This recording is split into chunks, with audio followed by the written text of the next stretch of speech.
I've spent most of my life convincing myself that the things I did were necessary. That's the easiest lie to tell yourself when you've crossed lines that other people won't even approach. This story is about a crime I committed 12 years ago. I've never told the full version to anyone. The police only saw fragments. The newspapers got almost everything wrong. And the one piece of evidence that could have exposed the truth ended up becoming something far stranger than any of us expected. The case was eventually nicknamed the erased recording. Officially, the security camera recorded nothing useful. Unofficially, it recorded something that wasn't supposed to be there. Before I get into that, I should explain who I was back then. I was 32, drowning in debt, angry at the world, and convinced that everyone around me had cheated their way into better lives. I worked nights doing maintenance jobs for warehouses and office buildings. The pay barely covered rent. Every month felt like a slow collapse. Then I met Martin. Martin wasn't a friend. He was the kind of man who always seemed to know where money was moving. He had connections, rumors, shortcuts. Most of what came out of his mouth sounded illegal, and the rest sounded dangerous. One night, after too many drinks and too many complaints about my finances, he told me something I couldn't stop thinking about. A private archive facility on the edge of town was temporarily storing evidence from a property dispute involving several wealthy investors. According to Martin, one particular lockbox contained documents worth far more than the security protecting them. Not cash. Not jewelry. Documents. Information. The kind of information people would pay a fortune to obtain, or destroy.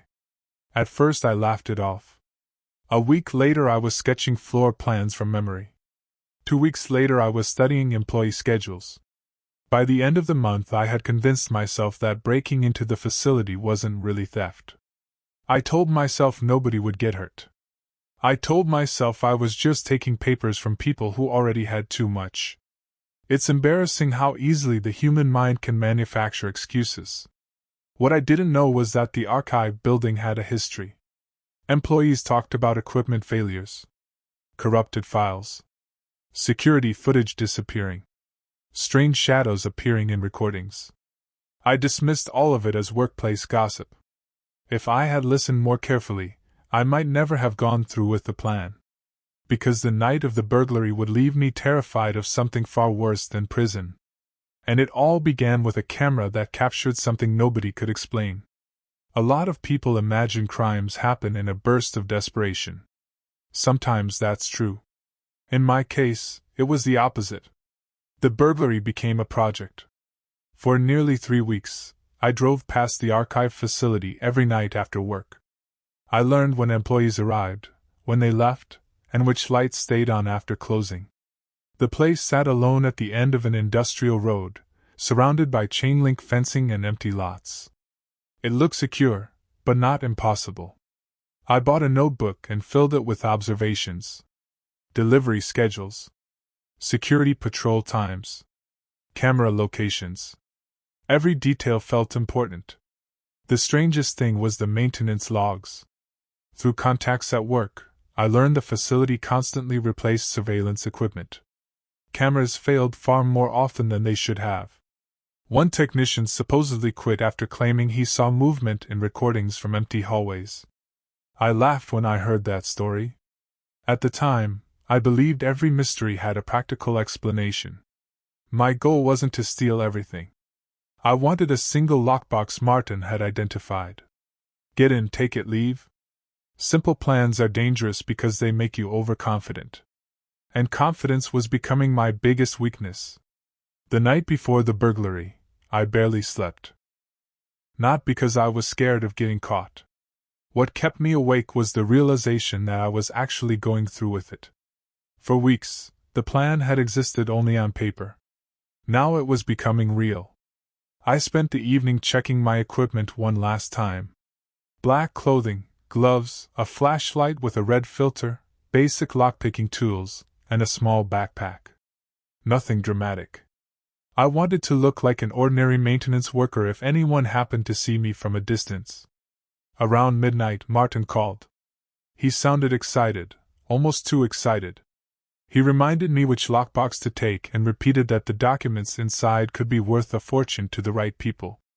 Then, right before hanging up, he mentioned something odd. "Don't stay inside longer than necessary," he said. When I asked why, he hesitated. "Bad things happen in that building after dark." I assumed he was joking. Still, after the call ended, I found myself staring at the ceiling for hours. For the first time, I felt something I hadn't allowed myself to feel before. Doubt.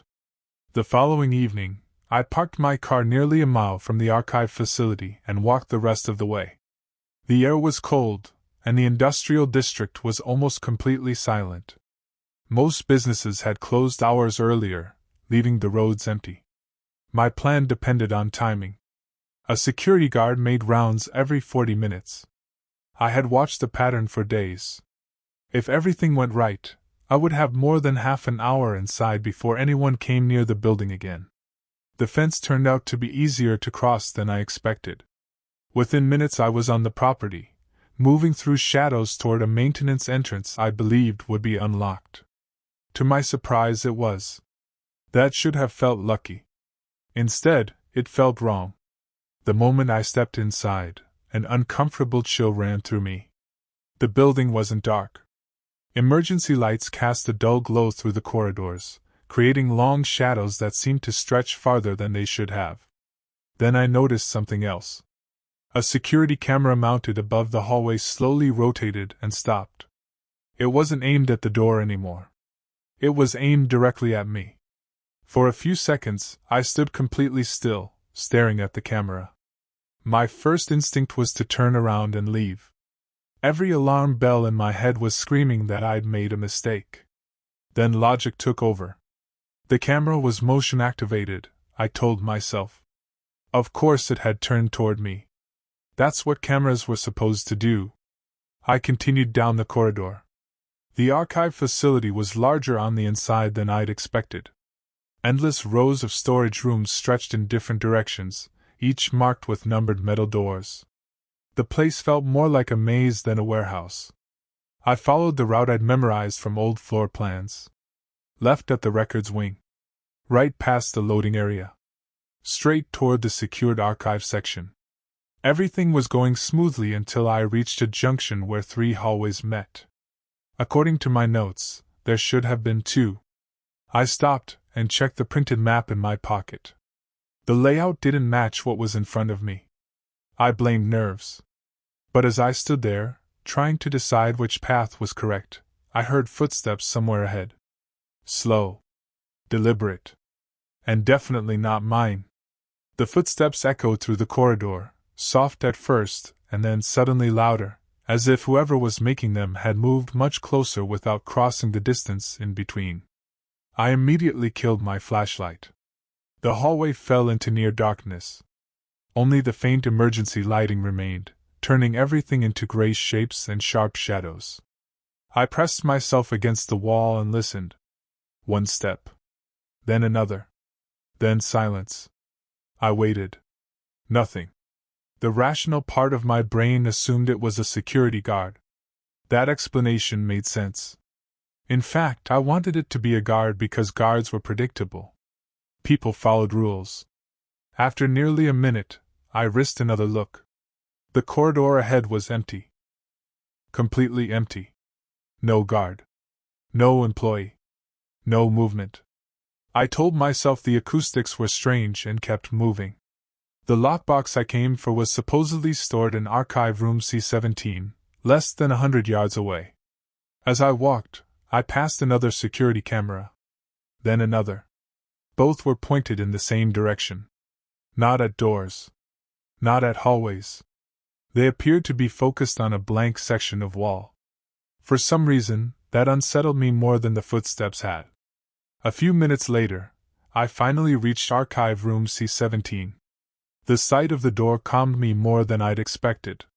It was a real, physical objective, something concrete to focus on instead of the increasingly strange atmosphere inside the building. The lock was electronic, but I already knew that. Through a contact from one of my maintenance jobs, I'd obtained an outdated access code that might still work. I entered the numbers. Nothing. I tried again. The keypad flashed red. My stomach tightened. If the code had been changed, I would need to force entry, which would take time and create noise. Both were things I desperately wanted to avoid. Then, on the third attempt, the light turned green. The lock clicked open. I slipped inside and quietly closed the door behind me. Rows of shelves filled the room from floor to ceiling.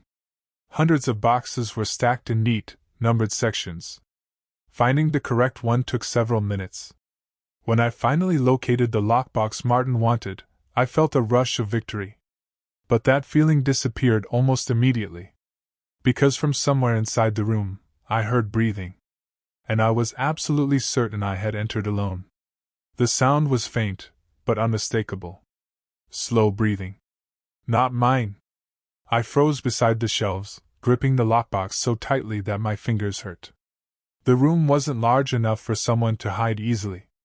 There were only rows of records, metal cabinets, and a single door, the one I'd just entered through. For several seconds I listened. Inhale. Exhale.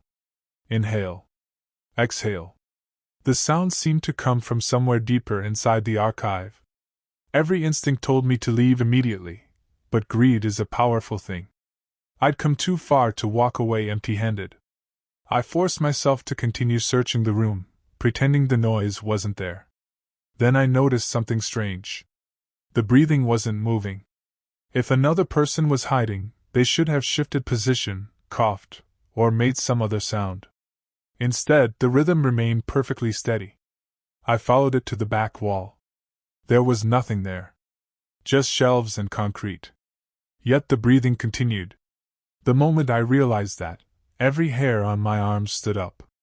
And then the room's lights flickered. When the lights flickered, the breathing stopped. The sudden silence felt even worse. For a moment, I considered abandoning the lockbox and running. My pulse was hammering so hard that I could hear it in my ears.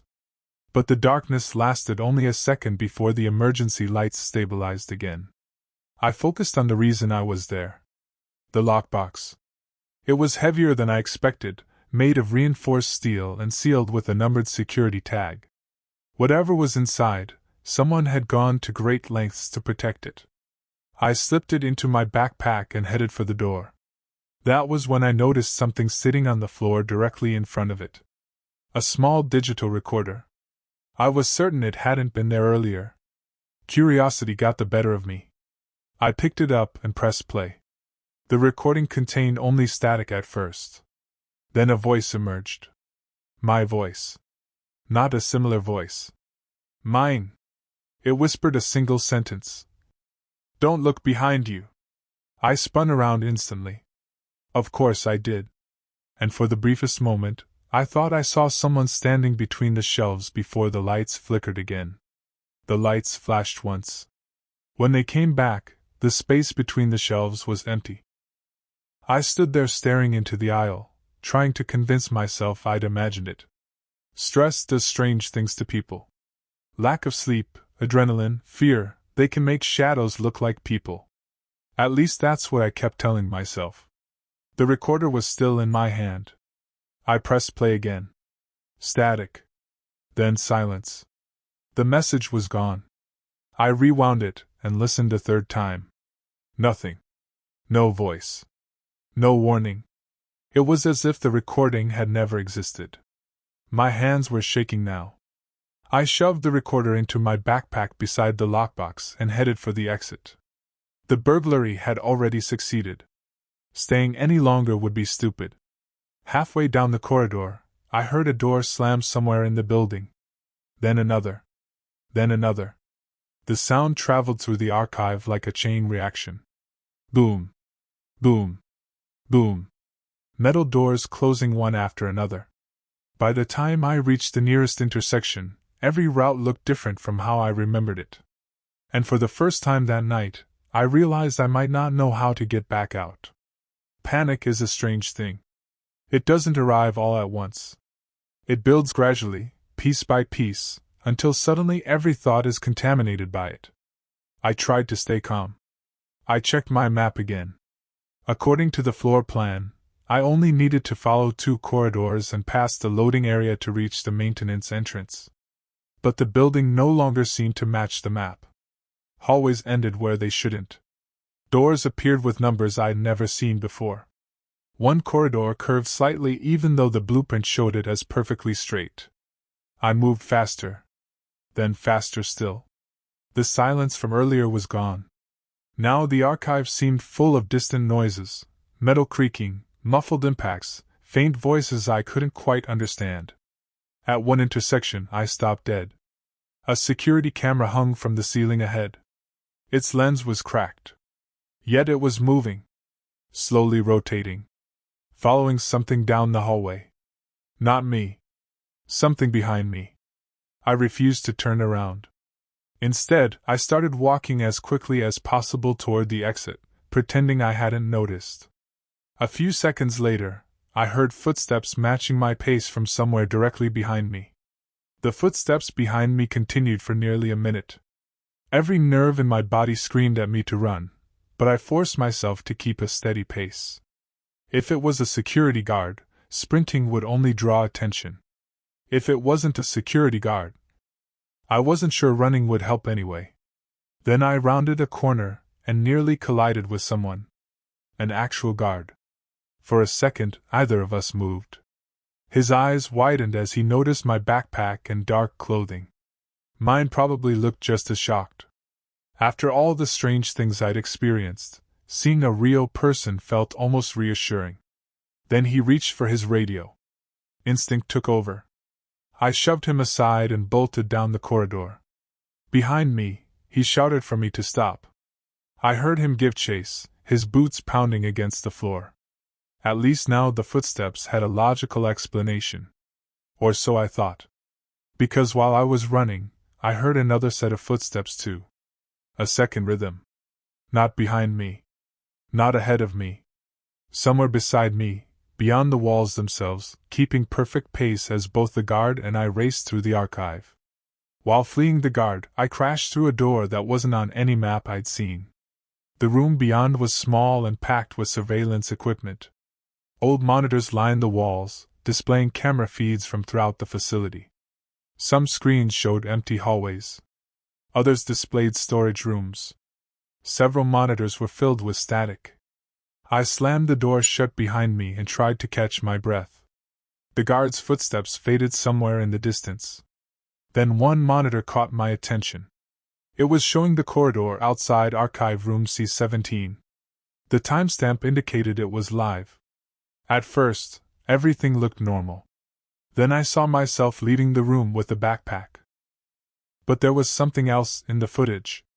A second figure emerged behind me. Tall. Motionless. Almost human. It followed me into the corridor. I stared in disbelief. The camera tracked both of us for several seconds. Then the image distorted. The figure vanished. A message appeared across the screen. Erased recording. The camera recorded something that was not visible. The words remained for only a moment before the monitor went completely black. And then the door behind me slowly began to open. The door opened only a few inches at first. I didn't wait to see who, or what, was on the other side.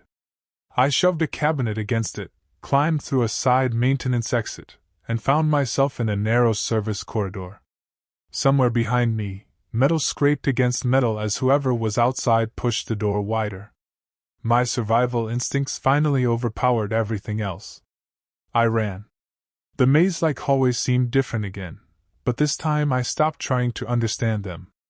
I picked a direction and sprinted. The backpack slammed against my shoulders with every step. My lungs burned. My legs felt ready to collapse. Then I saw an illuminated exit sign. I nearly laughed from relief. A minute later I was outside, climbing the fence and disappearing into the darkness beyond the property. Behind me, alarms finally began to sound. Whether the guard had triggered them or someone had discovered the break-in, I didn't know. I reached my car shaking from head to toe. The burglary was over. I had escaped. But when I opened the backpack to check the lockbox, I discovered the digital recorder was gone. and I was absolutely certain I had never removed it. I was never arrested for that burglary. The investigation lasted months. News reports mentioned missing documents, security failures, and corrupted surveillance footage. The strange message that appeared on the monitor became an internal rumor among employees, but officially it was dismissed as a software malfunction. As for the lockbox, Martin got what he wanted. I handed it over and took the money. For a while, I convinced myself the job had been worth it. Then the nightmares started. Not every night. Just often enough. In them, I would watch security footage of myself walking through the archive. Every time, the same tall figure followed a few steps behind. Every time, nobody else seemed able to see it. Years later, I still don't know what was real. Maybe stress and guilt distorted my memories. Maybe the building's reputation influenced what I thought I saw. Maybe there is another explanation entirely. What I do know is this: crime changes you long before you're caught. If you're considering crossing that line because you think you'll solve your problems, don't. Some things can be hidden from police. Not from yourself.